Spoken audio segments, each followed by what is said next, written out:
Tudo bom, gente? Aqui é Pablo Camargo, sou um dos professores na FK Partners. Vamos fazer a nossa aula agora de alocação de ativos, uma aula que me deixa muito feliz em ministrar, porque é um assunto extremamente importante quando a gente trata de mercado financeiro e finanças em geral.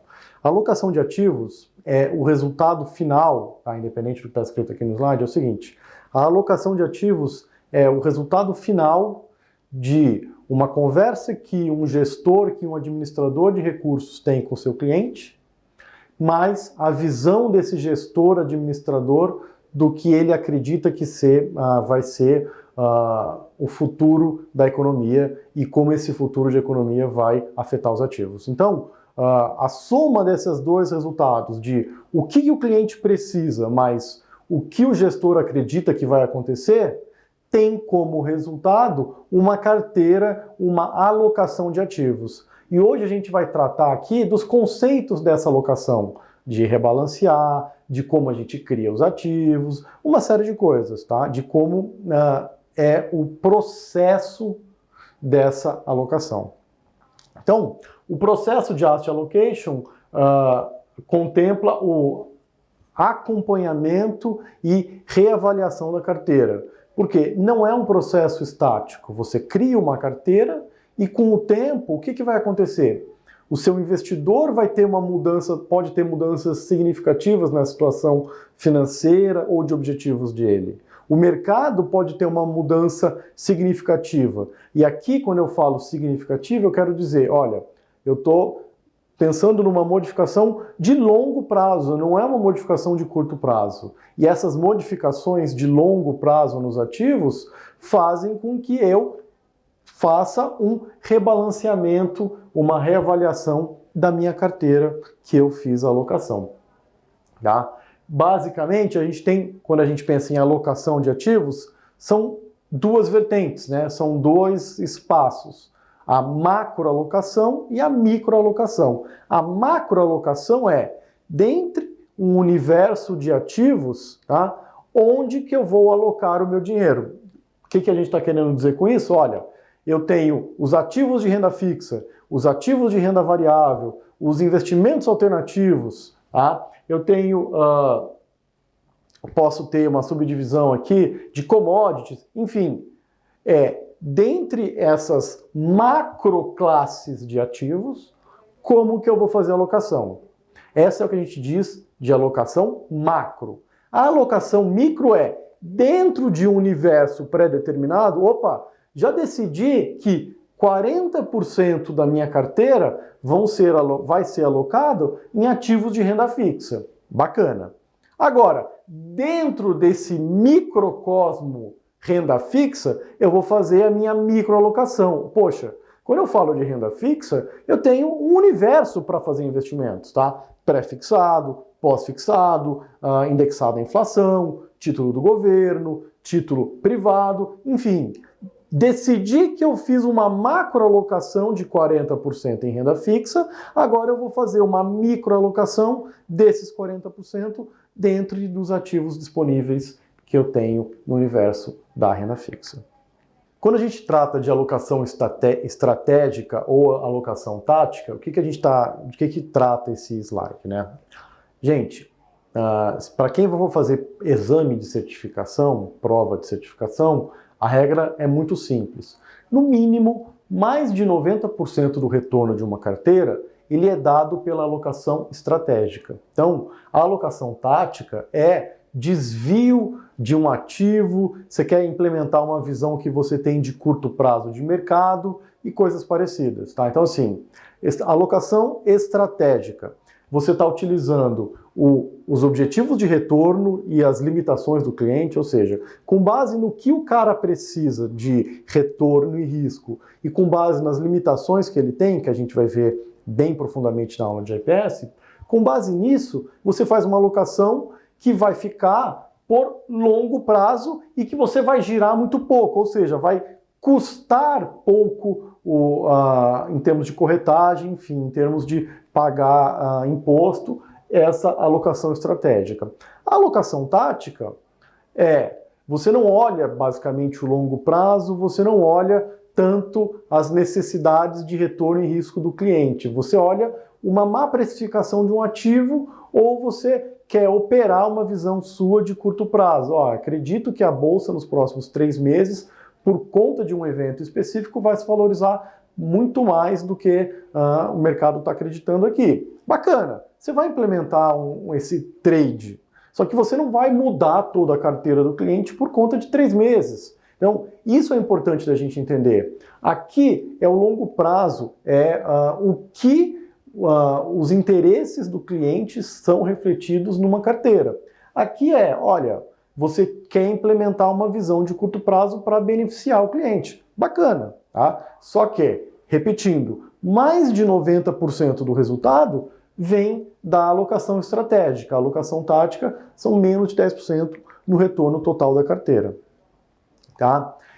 Bom, você tem 2 tipos de estratégia, ou estratégia passiva ou estratégia ativa de investimento. Uma estratégia passiva eu tenho um benchmark e eu vou alocar os meus ativos para superar ou manter esse benchmark. Tá? Normalmente o que acontece numa estratégia passiva é que você não consegue superar o benchmark porque na grande maioria dos casos você faz uma replicação do índice ou uma pouca modificação nos fatores de risco que fazem com que todos os custos de rebalanceamento você não consiga bater o benchmark. Mas tudo bem, o que é mais importante aqui é que você não vai ter muito desvio do retorno da sua carteira com o retorno do seu benchmark, que é completamente oposto quando a gente trata na estratégia ativa. Numa estratégia ativa, o gestor, o alocador, tem total liberdade de bater o benchmark da maneira que ele bem entender. Então, você pode até ter um benchmark, mas o seu maior objetivo aqui é gerar alfa, ganhar dinheiro acima de um nível de risco do mercado. Então, ou seja, se o mercado tem um nível X de risco, com esse nível X de risco você tem que dar um retorno maior do que o seu benchmark aqui. Então, passivo, você vai seguir o índice, vai seguir o seu benchmark. O ativo você vai ganhar dinheiro acima desse benchmark, propriamente independente da existência do benchmark, o seu objetivo principal aqui é ganhar mais dinheiro do que esse benchmark. Tá? E esse ganhar mais dinheiro com o benchmark, se você vai correr muitos riscos que o benchmark não vai correr, é evidente que o seu tracking error, ou seja, a volatilidade dos seus retornos aqui é muito maior e diferente do que é a volatilidade do seu benchmark. Aqui, esse tracking error, ele tende a 0, porque você está simplesmente seguindo o seu índice. Bom, já adiantei, né, esse slide que ele está comentando aqui, já foi adiantado na introdução da aula. Repetindo, a alocação de ativos fazer uma alocação em 40% renda fixa, 40% em renda variável e 20% em investimentos alternativos, ela é função, ela existe dessa maneira, 40, 40, 20, porque você teve uma conversa com o seu investidor, ele te deu uma série de definição de o que ele acredita bom para ele, né? Retorno requerido, risco que ele consegue aguentar, e as restrições que ele tem, poxa, investir em comprar uma casa daqui a um ano, em uma série de coisas, com base nesse perfil do investidor que é dado por essa parte, e com base no que você acredita para o longo prazo da economia, que é dado por essa parte, na expectativa do mercado de capitais, com base nessas duas frentes, você cria uma alocação de ativos. Tá? Então aquele 40, 40, 20... 40 renda fixa, 40 renda variável e 20 investimentos alternativos, ela foi criada com base no que o cliente precisa e no que o gestor acredita que o mercado tem para oferecer. É isso que esse slide está mostrando para a gente. Tá? E de que maneira você faz essa alocação de ativos? Ou você está sempre de olho no seu benchmark, ou você não tem nenhum benchmark. Então, no método Asset Liability você compõe a carteira, é muito correlacionado com estratégia passiva de investimento, tá?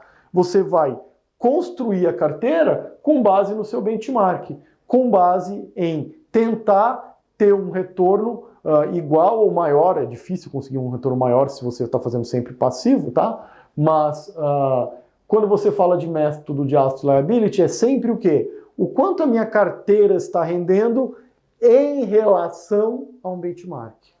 Aqui, quando a gente fala de Asset Only, é o quê? O quanto minha carteira está rendendo, acabou a história. Ou seja, o quanto de retorno eu estou trazendo para o meu cliente, independente se ele tem ou não benchmark. Eu olho o retorno da carteira aqui. Asset Liability, eu olho o retorno da carteira em relação a um benchmark escolhido. Tá? Bom, quando a gente fala aqui de método Asset Liability, eu tenho que gerar dinheiro para cumprir o meu benchmark, para cumprir o meu liability. Um exemplo clássico disso são os planos de pensões de benefício definido. São as pessoas que cuidam da previdência dos trabalhadores desses tipos de plano de pensão, que é o caso, basicamente, que a gente tem aqui na Previdência do Brasil. No momento que a gente está fazendo a gravação dessas aulas, a gente está tendo várias discussões sobre a reforma da Previdência, porque é sabido que num futuro não muito distante, a quantidade de dinheiro necessária para cumprir os deveres, ou seja, o liability, vai ser muito grande, tá? E a quantidade de ativos que tem que ser utilizado para cumprir esse liability vai ter que crescer muito. Então é disso que a gente está tratando aqui. Quando você fala de asset only, você não tem um liability, você não está perseguindo um índice, um benchmark. Você está falando para o gestor, cara, ganha dinheiro, o máximo dinheiro que você conseguir. Tá? Essa é a diferença. E como é que a gente aloca os ativos? Como é que a gente faz o modelamento desses ativos? Lembra que fazer a alocação da carteira é função do que o cliente deseja e o que o mercado te oferece. Esse o que o mercado te oferece é o gestor que acredita nisso. É o gestor que faz essa modelagem do forecast de quanto que vai ser o retorno dos ativos no mercado. Bacana. E esse forecast, ou seja, essa previsão dos ativos, ela pode ser feita de duas maneiras. Uma maneira mais simples é a alocação de ativos estática, ou seja, você considera que o retorno, por exemplo, das ações vai ser dado por um valor. Putz, as ações nos próximos 5 anos vão ser 5% ao ano de retorno. Bacana. A alocação dinâmica, ela é mais dinâmica, ou seja, ela considera a quebra de vários subperíodos quando a gente trata de um período maior. E a gente considera que o que render hoje um subperíodo vai afetar o subperíodo próximo. Beleza? Então o que acontece? Aqui é como a gente tratasse uma relação em cadeia, que é a vida real. Tá? Se nos próximos 3 meses a bolsa der um retorno de 10%, isso vai influenciar os 3 meses seguintes. É isso que a alocação dinâmica diz pra gente. A alocação estática considera o período inteiro como se fosse um período só. Ela é muito mais simples, ela é muito menos robusta economicamente. Aí vai depender da gestão. Se a gente trata de uma gestão de asset liability, em que a gente não pode, a gente não tem como chegar no final do vencimento, né, no nosso prazo máximo de alocação, e não ter o dinheiro para cobrir os liabilities, para cobrir os nossos passivos, o nosso benchmark, cara, se você tem uma dependência muito grande disso, de que você não pode não ter o dinheiro no final do período, seria de se esperar, que você faça uma alocação dinâmica, que você considere sempre o quanto um ativo está afetando o resultado desse próprio ativo e dos outros ativos no período seguinte. Então, ou seja, é uma modelagem muito mais difícil de ser feita, só que é muito mais robusto economicamente. Se você trata, por exemplo, de uma alocação de ativos apenas para gerar o maior retorno possível, você pode fazer uma alocação estática. Por quê? É bom que você dê um retorno de 200%, bacana. Mas se você der um retorno de 20%, como não tem um benchmark a ser coberto, ok, nada de mal vai acontecer. No sentido de que, poxa, se você estiver falando da previdência de uma pessoa, se o cara não ter dinheiro no final para cobrir esse déficit da previdência, é muito mais prejudicial do que uma taxa menor de retorno. É disso que trata esse slide. tá? Bom, especificar a classe de ativo. Aqui a gente está indo um passo atrás, gente. O que acontece? Tá? Quando a gente fala, olha, definir 40% em renda fixa, 40% em renda variável e 20% em em investimentos alternativos, o que eu estou tratando? Eu estou especificando que existe uma classe de ativos que chama renda fixa. Existe uma classe de ativos que chama renda variável. Existe uma classe de ativos que chama investimentos alternativos.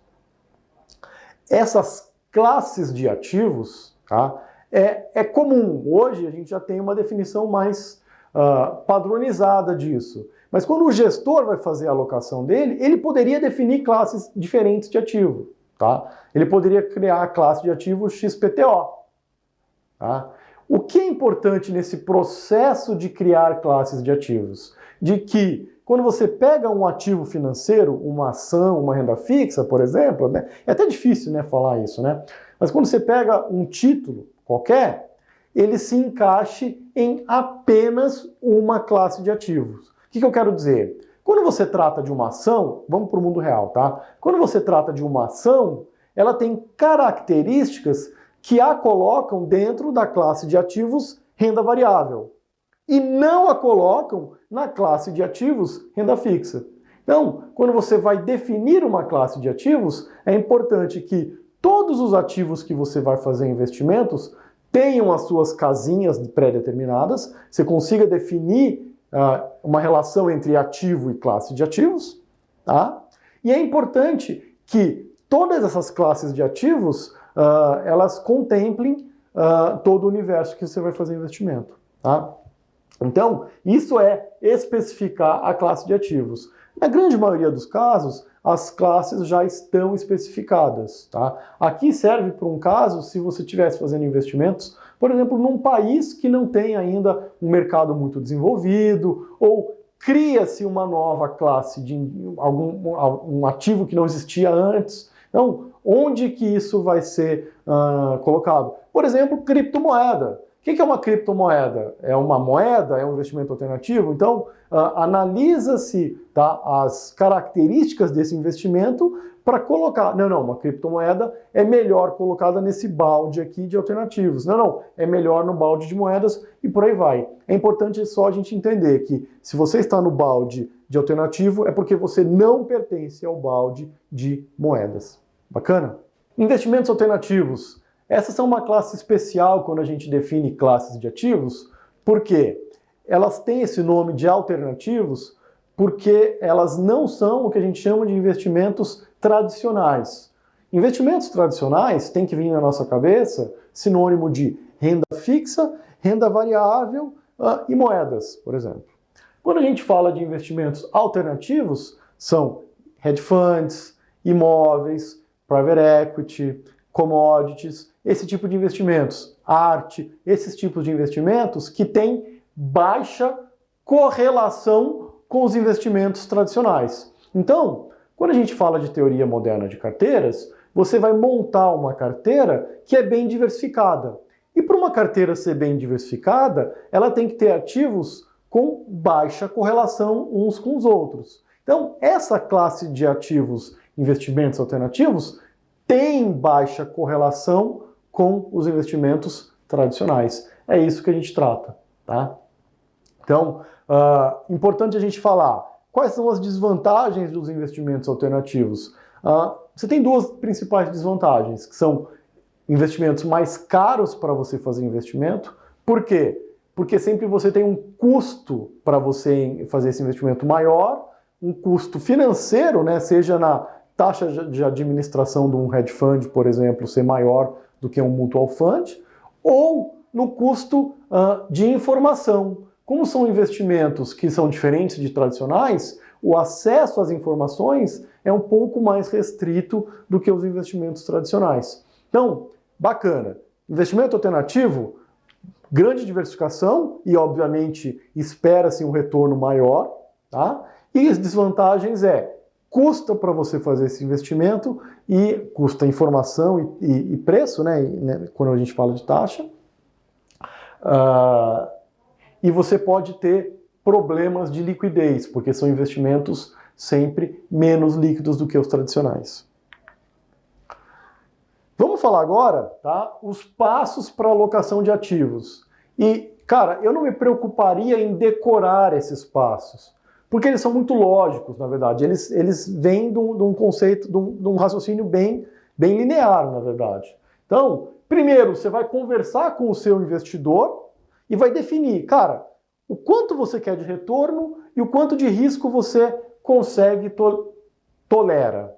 Primeira pergunta. Por quê? A alocação de ativos, ela existe porque existe um investidor. Então, nada mais justo do que você conversar com esse investidor e ele te falar, olha, eu quero tanto de retorno e tolero tanto de risco. É o que está dizendo aqui. Bacana. Lembra? Essa é a parte do investidor. O gestor vai utilizar isso e vai utilizar das expectativas de longo prazo dele para formular uma carteira. Então, peguei o que o investidor quer e deseja, peguei o que o gestor acredita para o mercado de longo prazo, com base nisso você determina a alocação. Opa, com base, tem os dados, né, tem os meus inputs, né, que eu falo, né, os dados de entrada, a minha saída é a alocação estratégica. 40 renda fixa, 40 renda variável, 20 alternativo. Ou 90 renda fixa e 10 private equity. E por aí vai. Então, assim, com base nesses dois primeiros pontos, eu faço a minha alocação. E aí não acaba aí. Não é um processo estático. O processo é dinâmico. Por quê? A partir do momento que eu criei a minha carteira, eu vou ter que monitorar. Ou seja, como é que eu monitoro? Tá? Como é que eu monitoro? Eu vou olhar como é que está o mercado, como é que está o meu benchmark, se existir um benchmark. E o que vai acontecer? Eu vou entender se as mudanças que eu acredito que o mercado ou que o cliente tiveram são grandes o suficiente para eu refazer ou mudar a minha alocação estratégica ou implementar uma alocação tática para ganhar mais dinheiro. Então, ou seja, o que o cliente quer, o que o mercado tem a oferecer, se transforma na alocação estratégica. Bacana. Transformou na alocação estratégica, eu vou monitorar isso. O que é monitorar?